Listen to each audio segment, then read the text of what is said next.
To pebbles. நான் உங்கள் கோபி சுதா, கோபி சமையல். நம்ம இன்னைக்கு செய்ய போகிறது ஃப்ரெஞ்ச் டோஸ்ட். அதாவது என்னன்னா கொஞ்சமாக நம்ம வந்து என்னென்னா லைக் வேரியேஷனில் தான் பண்ண போகிறோம். நார்மலாக பார்த்திங்கன்னா ப்ரெட்டு கூட மில்க் ஆட் பண்ணுவாங்க, லைட்டாக சுகர் ஆட் பண்ணுவாங்க. நம்ம என்னென்னா கொஞ்சமாக மிளகாத்தூள், பச்சை மிளகாய் கொஞ்சம் கொஞ்சமாக நம்ம அதிகமாக ஆட் பண்ணி செய்ய போகிறோம். வாங்க எப்படி செய்கிறதுன்னு பார்க்கலாம். நம்ம இப்போது ப்ரெட்டு எடுத்துக்கலாம். நாம் இன்றைக்கி எடுத்துருக்கிறது என்னென்னா வீட் ப்ரெட்டு தான். வீட் ப்ரெட் அல்லது ஒயிட் ப்ரெட் ரெண்டில் எது வேணாலும் நம்ம எடுத்துக்கலாம். இது என்னென்னா கொஞ்சம் வந்து பெருசாக இருக்கும். இதுக்கு நம்ம பொடியாக கொத்தமல்லி கட் பண்ணிக்கலாம். அதே மாதிரி பச்சை மிளகாய் ஒன்று எடுத்துக்கலாம். எவ்வளோ பொடியாக உங்களால் கட் பண்ண முடியுதோ அவ்வளோ பொடியாக கட் பண்ணிக்கோங்க. இதுக்கு நம்ம எக் எடுத்துக்கலாம். 3 அல்லது 4 எக் எடுத்துக்கலாம். நல்லா பீட் பண்ணிக்கணும் ஃபஸ்ட்டு. இது வந்து ஒரு 2 to 3 மினிட்ஸ் வந்து கை எடுக்காமல் நல்லா பீட் பண்ணிக்கலாம். நம்ம இதுக்கு தேவையான அளவு சால்ட் போட்டுக்கலாம். தேவையான அளவு பெப்பர் ஆட் பண்ணிக்கலாம். பெப்பர் வந்து ஆப்ஷனல் தான். இது கூட அதே அளவுக்கு நம்ம மிளகாய் தூள் இது வந்து நம்ம எக்ஸ்ட்ரா ஆட் பண்ணுறோம். ஸ்பைஸியாக இருக்கும். ஒரு பச்சை மிளகாய், சில்லி ஃப்ளேக்ஸ், ஆரிகனோ.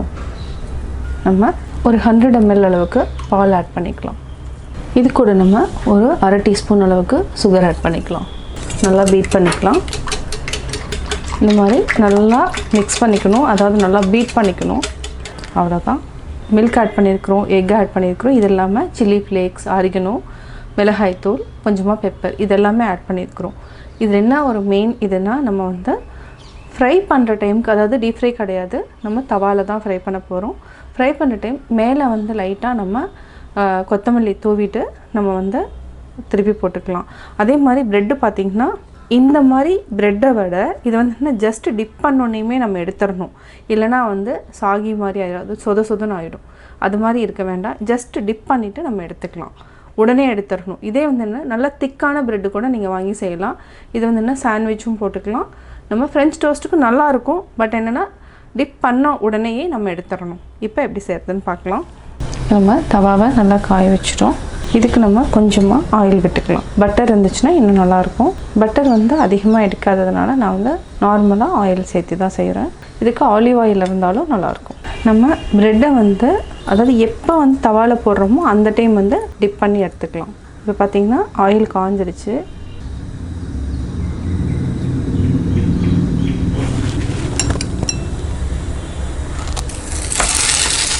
லைட்டாக நம்ம ஆயில் விட்டுக்கலாம். இதில் லைட்டாக கொத்தமல்லி தூளை தூவிக்கலாம். இது இந்த மாதிரி நம்ம விழுகாமல் இருக்கணும்னா ஜஸ்ட்டு தவாவில் வச்சுட்டு அப்படியே லைட்டாக ஒரு ஸ்பூனாக கூட நம்ம ஊற்றி செஞ்சாலும் நல்லாயிருக்கும். நெக்ஸ்ட் வந்து அந்த மாதிரி ட்ரை பண்ணி பார்ப்போம். அதான் லைட்டாக ப்ரெஸ் பண்ணி விடுங்க. இப்போ நம்ம எடுத்துக்கலாம். அடுத்தது நம்ம அதாவது இந்த மாதிரி நம்ம சாண்ட்விச் ப்ரெட் வாங்கிட்டோன்னா உடையும் அப்படிங்கிறதுனால நம்ம இன்னொரு ஐடியா பண்ணலாம். ஒரு கரண்டியில் ஜஸ்ட் அப்படியே இதை ஊற்றிக்கலாம்.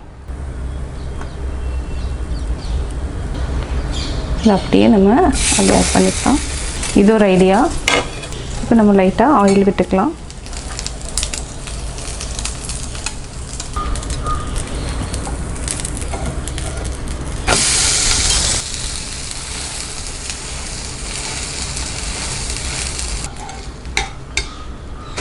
இப்போ நம்ம அப்படியே எடுத்துக்கலாம். French masala toast ready. French toast எப்படி செஞ்சேங்கிறத பார்த்தீங்க. இது வந்து என்ன பேச்சுலருக்கு ரொம்ப யூஸ்ஃபுல்லாக இருக்கும். நீங்களும் வீட்டில் ட்ரை பண்ணி பாருங்கள். பார்த்துட்டு உங்களுடைய கமெண்ட்ஸ் எனக்கு சொல்லுங்கள். லைக் பண்ணுங்கள், ஷேர் பண்ணுங்கள், மறக்காமல் சப்ஸ்கிரைப் பண்ணுங்கள். என்னோடய குக்கிங் வீடியோ முடிஞ்சதுக்கப்புறம் பார்த்தீங்கன்னா ஒரு திருக்குறள் வந்து நீங்கள் பார்க்கலாம். உங்கள் குழந்தைகளுக்கு நீங்கள் சொல்லித்தரலாம்.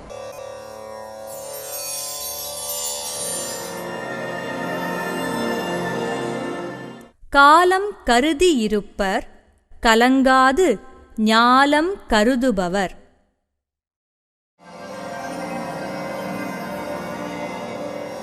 விளக்கம்: உலகத்தை வெற்றி கொள்ள கருதுகின்றவர் அதை பற்றி எண்ணிக் கலங்காமல் அதற்கு ஏற்ற காலத்தை கருதிக் கொண்டு பொறுத்துக் கொண்டிருப்பர்.